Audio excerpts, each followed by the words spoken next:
لفظ اللہ اور لفظ محمد یہ چونکہ ذاتی نام ہے اللہ اور اس کے حبیب کے،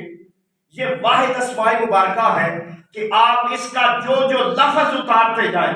لفظ اللہ ہے، اس کے علاوہ جو لفظ بھی ہوگا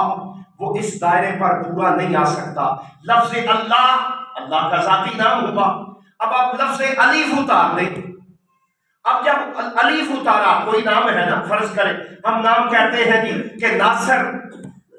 اب اس کا نون اتار دیں گے وہ کوئی اور بن جائے گا۔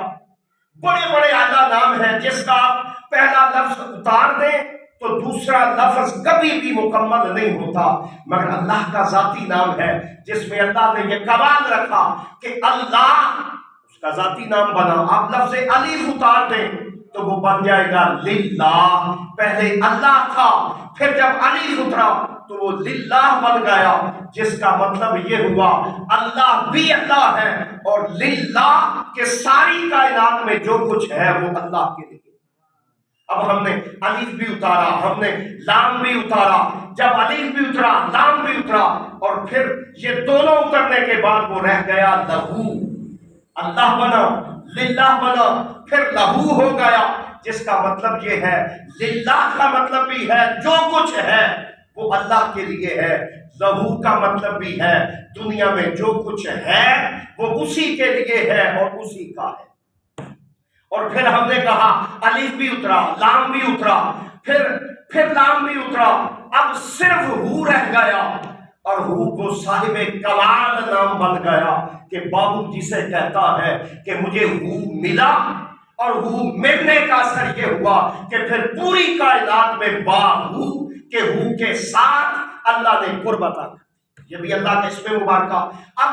اسی قاعدے پر صرف لفظ محمد صلی اللہ علیہ وسلم لفظ محمد ہے کہ جس کا مطلب ہے سب سے زیادہ تعریف کیا گیا، ہم نے محمد کا میم اتار دیا، وہاں پھر حمد رہ گئی اور وہ پھر تعریف بن گئی، محمد ہوا، پھر محمد کے بعد ہا بھی اتارا، وہ ممد بن گیا،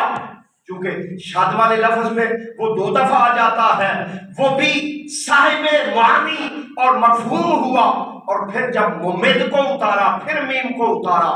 محمد ہوا، حمد ہوا، ممد ہوا، پھر مد ہوا۔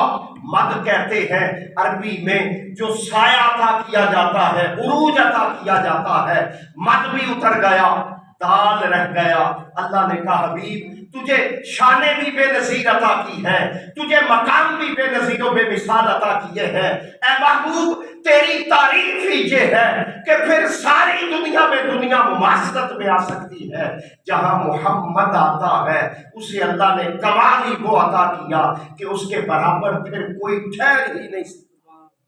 مد ہوا پھر دال ہوا، دال کہتے ہیں دلالت کرنے والا، کس پر؟ اللہ کی توحید پر۔ وہ اللہ جو اپنے حبیب صلی اللہ علیہ وسلم کو کوئی اسم مبارکہ اپنی شان ایسی نہیں عطا کرتا کہ جو عیب والی ہو،